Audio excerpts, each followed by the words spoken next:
Je pense mauvais timing. 29 août 2004.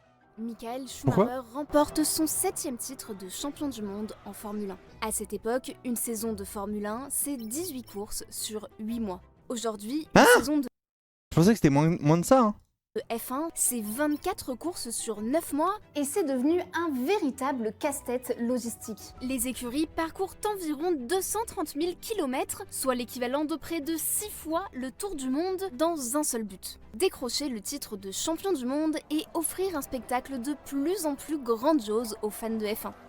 Derrière les bolides, les podiums et les paillettes, des milliers de personnes sont lancées dans une course contre la montre pour que tout se déroule sans accroc. Envoyer les voitures en pièces détachées à l'autre bout du monde, construire des immeubles de 3 étages en moins de 48 heures ou emballer 50 tonnes d'équipement en un temps record, les écuries sont passées maîtres dans l'art de l'organisation.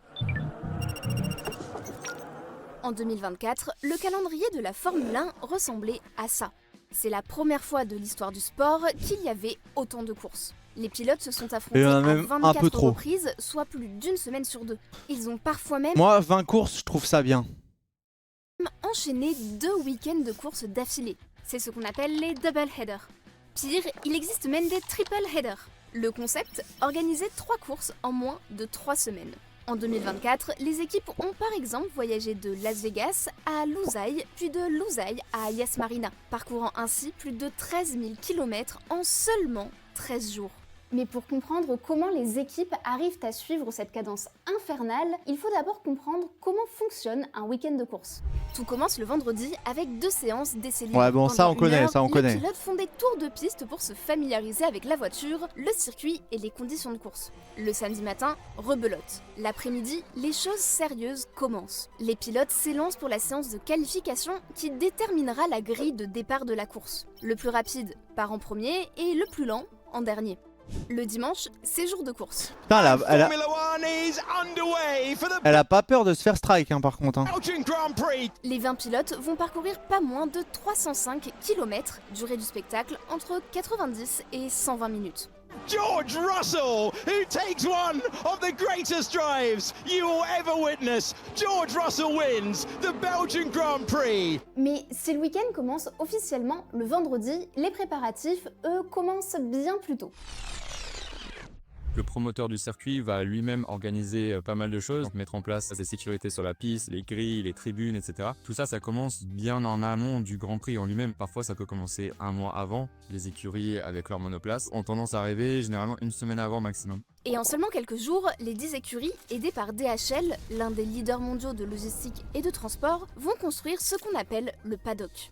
Une mini-ville pour accueillir tout le personnel. Mécanos, pilotes, ingénieurs, médecins ou cuisiniers, sur chaque circuit, une écurie emploie en moyenne une centaine de personnes. Chaque équipe installe ses motorhomes, des petits immeubles qui leur servent de QG tout au long de la saison. On y trouve des bureaux, des salles de conférence, des salles de repos, mais aussi un espace restauration et une cuisine. Et c'est Red Bull en vrai, c'est une folie. C'est vrai qu'on n'y pense pas. 1200 mètres carrés assemblés en 32 heures par seulement 25 personnes. Pour chaque circuit, il faut acheminer 1500 tonnes d'équipement. Pour être le plus efficace et réduire les coûts au maximum, les écuries envoient leur matériel par avion, par bateau et par camion. Tout ce qui va être matériel non critique sur un Grand Prix, typiquement les panneaux de signalisation qui vont être affichés au-dessus du stand où il y a écrit Lewis Hamilton ou George Russell. Donc du coup, ça va arriver par bateau. Et tout ce qui va être plutôt critique va du coup arriver par soit avion, soit camion. Et donc on parle là des monoplaces, de tout ce qui va être les caméras, les ordinateurs, où il y a toutes les datas qui sont analysées pour aller d'un Grand Prix à l'autre. En 2024, 15 courses sur 24. Parce qu'en soi, la monoplace et tout, genre si elle est à l'autre bout du monde, à mettre du... Normal, c'est rapide à aller en avion, tu vois. Mais tout ce qui est panneaux, d'installation et tout, en vrai, ça peut se faire même avant, tu vois, quand ils font 3 semaines en... Quand ils font 3 Grands Prix en 3 semaines. Ils peuvent le faire avant. Je suis pas obligé d'attendre la fin du Grand Prix d'avant. En dehors de l'Europe. Sauf que toutes les écuries ont leur QG en Europe, principalement en Grande-Bretagne et en Italie. Et envoyer 1500 tonnes d'équipement là ou là, c'est un véritable casse-tête. Alors, Pour ces courses, les équipes privilégient le transport par fret maritime. Ça concerne tout ce qui n'est pas Pourquoi ça vital va- au bon fonctionnement de la course, Ah. comme des chaises, des équipements de cuisine, des crics ou encore des câbles. Mais les 2 premières courses de l'année, au Bahreïn et en Arabie Saoudite, ont lieu à moins d'1 semaine d'intervalle. Et faire ce trajet en bateau en 3 jours, c'est tout simplement impossible. Solution, on envoie 6 porte-conteneurs 3 mois à l'avance aux 4 coins du globe. 4 sont partis vers les 4 premières courses de la saison, le 5e vers Miami et le dernier direction Ah, voilà, l'Espagne tout est envoyé pour en même préparer temps. la tournée européenne. Pour que tout arrive en temps et en heure, l'itinéraire est ultra rodé. L'équipement envoyé en Australie est ensuite envoyé à Singapour avant de finir la saison à Abu Dhabi. L'objet le plus important en Formule 1, c'est la monoplace. Un bijou de technologie imaginé par les meilleurs ingénieurs qui travaillent pendant 18 mois pour créer la voiture la plus rapide au monde. Alors, évidemment, c'est très cher. En moyenne, chaque voiture coûte près de 10 millions d'euros. Son moteur, 300 000 euros, sa boîte de vitesse, 255 000 et la euros, et compte la conception du moteur, bien plus que ça, hein. pour un volant. Chaque équipe développe 3 voitures, 2 pour les courses et une troisième qui reste en pièces détachées, histoire de pouvoir remplacer les parties défectueuses ou en cas de crash. He just brakes way too late and causes the entire mess. Manqué de pièces, l'écurie Williams en a déjà fait les frais. Lors du Grand Prix d'Australie, Alex Albon perd le contrôle de sa monoplace et finit sa course dans le mur. Si le pilote thaïlandais en est sorti indemne, on ne peut pas en dire autant de sa voiture. Alex Albon has not got away with it. He is missing a wheel. me souviens même plus de ce The qui s'est red passé. flag is out. Albon a dû donc prendre la monoplace de son coéquipier, Ah, voilà, c'est ça. qui lui n'a pas pu concourir. Happy birthday to Alexander Albon and his present Logan Sargent's car. Oh, ça, je Bref, me souviens, vu le à la prix place de chaque Sargent. pièce, les équipes ne peuvent pas en développer plus que nécessaire. Il faut donc tout envoyer d'un pays à l'autre dans un laps de temps très réduit et la seule solution, c'est l'avion. Le groupe Formula One, qui gère la promotion, la diffusion et le management de la F1, affrète 6 avions qui vont transporter les monoplaces en pièces détachées à travers le globe. Alpine embarque par exemple 45 000 pièces détachées à chaque course. Pour vous donner un ordre d'idée, ça représente 35 tonnes de matériel stocké dans 16 conteneurs. Vous vous rappelez des double headers qu'on a évoqués au début de la vidéo ? Non, À triple. cette période, les Triple. avions tournent à plein régime. 15 septembre 2024, Bakou, Azerbaïdjan. La course vient à peine de commencer et dans le paddock, on C'est combien un s'active des- moteur en conception, je crois, si je dis pas de bêtises, c'est 200 ou 300 millions d'euros, un truc comme ça. Il n'y a pas une seconde à perdre. La prochaine course se déroulera à Singapour, à 7000 km de là, le 22 septembre. Il faudra donc que tout soit prêt dans moins de 4 jours. Tout personnel de la Formule 1 qui n'est pas essentiel à Pour la en- gestion de la enfin, si je dis pas de bêtises, hein, mais je crois que quand tu pars de zéro, pour en créer un, c'est ce prix-là. course va être dédié au rangement du matériel. Et on a commencé à ranger le motorhome dans les 2-3 heures après la course. Il y a déjà peut-être 50% des choses qui sont rangées. Dès que le drapeau à damier est agité, les mécaniciens attendent de pied ferme les monoplaces pour les mettre en pièces détachées. Un travail qui leur prendra 6 à 8 heures. Quel Vers 1h enfer. du matin, tout est prêt. Direction le tarmac où les conteneurs des 10 équipes sont chargés dans des avions. Et après 8 heures de vol, les avions se posent enfin à Singapour le lundi en fin d'après-midi. Pendant que les équipes qui travaillaient à Bakou profitent de quelques heures de repos, une autre team prend le relais pour tout reconstruire à l'identique. Le prix d'un Relais moteur double fini, ou c'est combien sans compter le développement? Bah, je pense que ça fait partie du prix final, c'est pour ça que c'est pas vraiment tangible. C'est que dans tous les cas, ça fait partie du prix final. C'est obligé. triple header, il n'est pas rare que les employés enchaînent des shifts de 10 à 15 heures. Ces courses, appelées back-to-back, en 2024, il y en a eu beaucoup. 11 pour être précis, et la majorité ont eu lieu en Europe. Après Imola, Monaco et un petit détour au Canada, les pilotes ont dû aller en Espagne, en Autriche, au Royaume-Uni, en Hongrie, en Belgique, aux Pays-Bas, pour finalement revenir en Italie pour le Grand Prix de Monza. Elle est là, la victoire de Ferrari. Écoutez le temple qui est en transe. Victoire de Charles Leclerc à Monza. Un programme éreintant pour les équipes, mais qui Un beau présente quand souvenir. même un avantage. Les distances entre les courses européennes sont relativement courtes. Résultat, lors de la tournée européenne, les conteneurs ne vont pas dans des avions, mais dans des camions. Une vingtaine par équipe. Et à cette flotte, il faut ajouter les 18 camions qui sont exclusivement réservés aux caméras.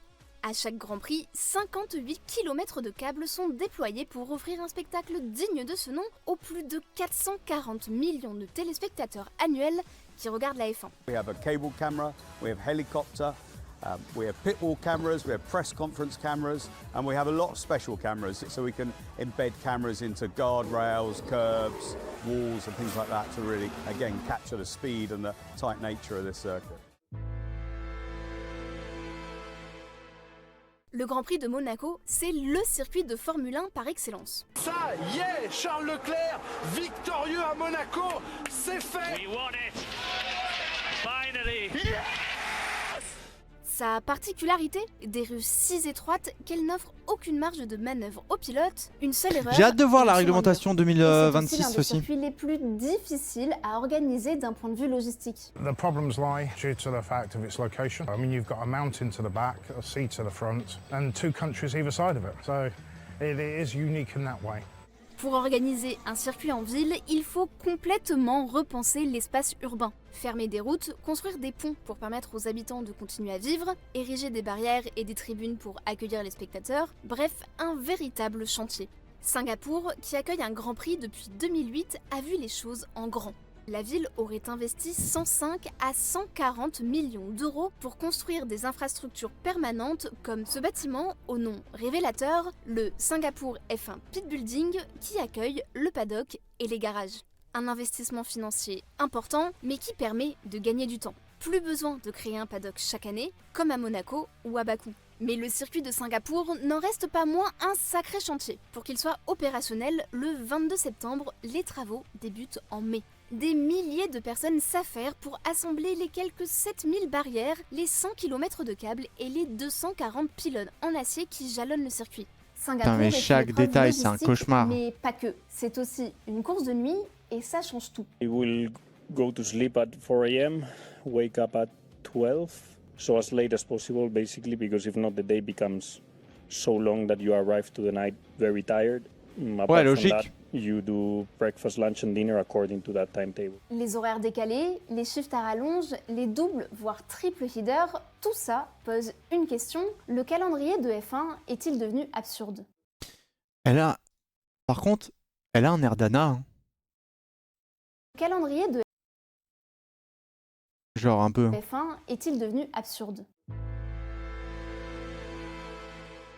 Un peu la même La gueule. Formule 1 n'a jamais gagné autant d'argent. Entre 2022 et 2023, son chiffre d'affaires a augmenté de 25%, passant de 2,5 Oh la milliards vache, de dollars et j'aimerais bien à voir en 3,2 2017. milliards de dollars. Alors, évidemment, Liberty Media, le groupe qui détient la franchise de la Formule 1, veut faire toujours plus. Elle a pas d'accent Pourquoi toulousain. se limiter à 24 Grands Prix? Très Pourquoi bien, ne pas Damien. en faire 25, 26, voire plus? Je pense que physiquement, c'est compliqué de voyager autour du globe pendant 24 week-ends. Que ce soit la presse, les pilotes ou que ce soit le personnel, finalement, c'est vraiment très fatigant. Donc, faire 24 courses, c'est déjà pour moi une énorme limite. Et c'est d'ailleurs pour ça que les accords limitent le nombre de courses au calendrier à 25 par saison. C'est parce que ça prévient que malgré le fait qu'il y ait plus de personnes qui veulent accueillir la Formule 1, c'est compliqué d'avoir un personnel capable de faire plus, quoi. Entre la fatigue, le décalage Ah bah horaire là, tout et le monde le a risque envie de crever, hein. blessure, les salariés sont constamment sous tension. Les écuries ont d'ailleurs commencé à organiser des rotations de leur équipe titulaire avec des personnels de remplacement, mais ça ne suffit pas.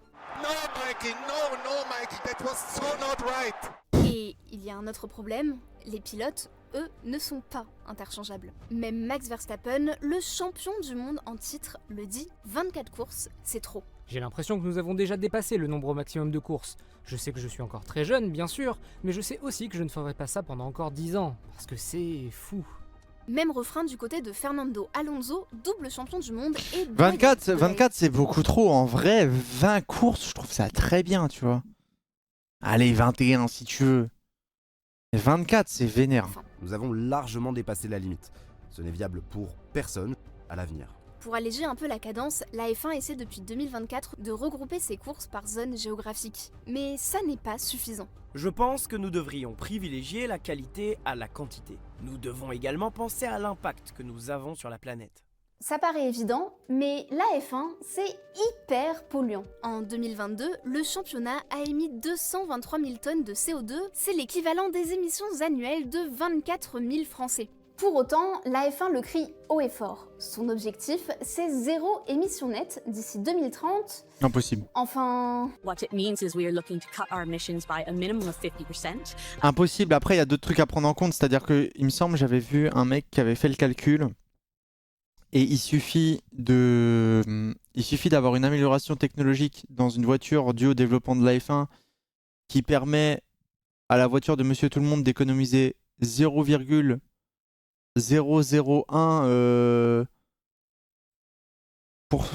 grammes de CO2 ou je sais plus quoi pour que ce soit rentable. Enfin, attends, c'était quoi le calcul?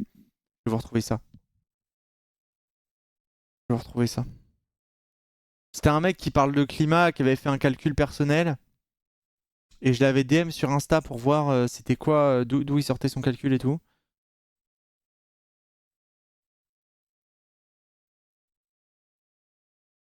Putain, faut que je le retrouve.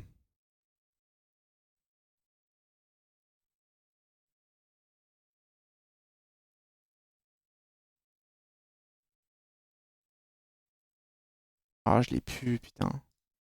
Mais c'est en mode, il suffit d'une amélioration du côté de la F1 qui te fasse économiser. Je dis ça, genre la récupération d'énergie par exemple. Si ça vient de laboratoire de la F1, si ça vient de la F1 directement et qu'ensuite c'est mis sur les voitures de Monsieur Tout-le-Monde, ça devient rentable parce que la voiture de Monsieur Tout-le-Monde émet moins de CO2 aussi. Based on our 2018 baseline. En réalité, ils pourront jamais arrêter de polluer. Ils vont toujours utiliser les transports sans de polluants, que ce soit l'avion ou que ce soit aussi les camions. Depuis 2018, la F1 se targue d'avoir réduit ses émissions carbone de 13% et même d'avoir un meilleur bilan carbone que le Tour de France. Problème, leur bilan ne prend pas du tout en compte le déplacement du public qui peut représenter jusqu'à 80% des émissions d'un événement sportif. Oui, enfin ça c'est du coup c'est tous les sports. Genre dans ce cas, le foot aussi émet du CO2 juste par le déplacement des gens. Tu vas pas empêcher les gens de se divertir. Mais à en juger le calendrier 2025, la machine bien huilée de la F1... Moi, je suis désolé, je peux pas prendre en compte le déplacement des gens en fait. Parce que les gens vivent s'ils se déplacent pas pour aller à un Grand Prix, ils se déplaceront pour faire autre chose. Prochaine étape, l'Australie. Genre ça n'a aucun sens. Mais ok, d'accord. Sympatoche. Sympatoche cette chaîne. La chaîne c'est Explore Media. Regarde ça. La chaîne c'est Explore Media. Je sais pas de quoi il parle d'autre, mais une dermatologue débunk les pires trends TikTok.